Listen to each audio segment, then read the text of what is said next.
Hi guys!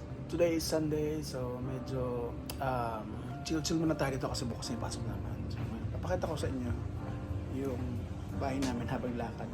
Tapos habang share ako ng mga bagay-bagay na nangyayari sa amin dito bilang teachers here in the United States.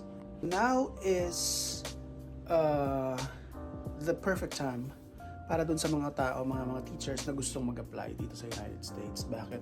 Kasi ngayon yung season kung bakit ngayon yung panahon na nalalaman na ng mga school district kung ilan yung mga teachers na kailangan nila for the next school year, which is 2025-2026 academic year.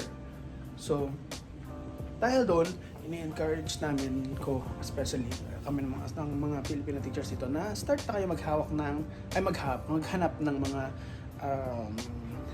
schools na may available na spot. So marami naman mga school district na nagpo-post online. So para malaman niyo kung meron kayong may mga teaching opportunities kayo, check lang kayo online so, saan niyo gustong state pumunta.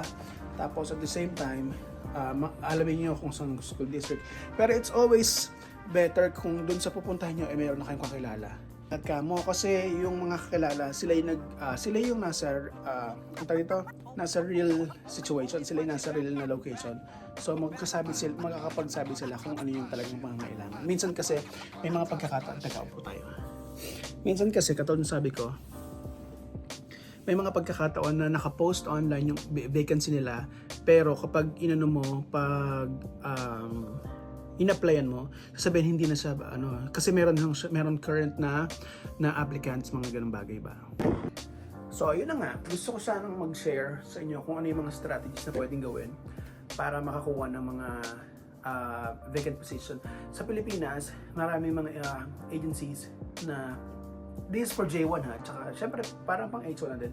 Sa Pilipinas, maraming mga agencies na go-offer. Search lang kayo sa before, ang pagkakalam ko, work abroad, marami doon nakapost ng mga vacancies ng teaching sa United States. So kung gusto niyo na makakuha ng isa sa mga options na pwedeng puntahan para makuha ng mga vacancies sa United States doon. Kaya lang syempre pag nag-agency medyo malayo. So katulad na sabi ko, now is the right time for you to look for vacancies dito sa United States kung gusto maging teacher. Kasi nga ngayon yung panahon na katulad ko last week nagdeadline na sa amin na magpirma ng mga ng letter of intent. So, syempre, malalaman nila kung sino yung magre-retire, kung sino yung magre-resign, at kung sino yung mag-stay.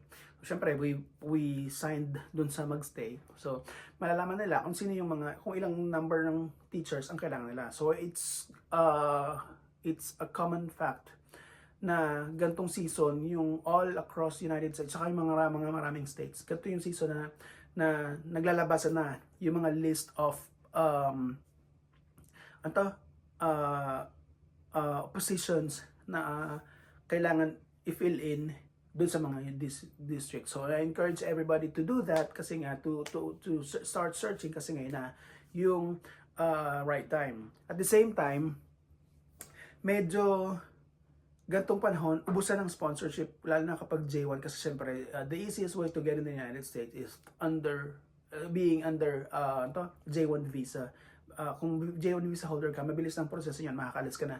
By June, July, kapag na-hire ka, by June, July, makakapunta ka agad dito. So, ganun siya. So, ngayon pa lang, gawin na natin. Kung gusto nyo ng tulong sa pag-assist sa inyo, bigyan ko kayo ng little orientation, mag-basics lang kayo. Walang problema yan. Kasi 2 years ago, nung 2 years ako dyan sa Pilipinas, yun na, katulong naman kami sa mga ilan mga teachers na gusto makalis. So, yun. Tumulong lang kami. So, kung paano gagawin sa process, kung paano, parang basic orientation lang para lang mag-guide sila. So, yun. Kung gusto nyo, why not? Lakad. Message lang kayo sa akin.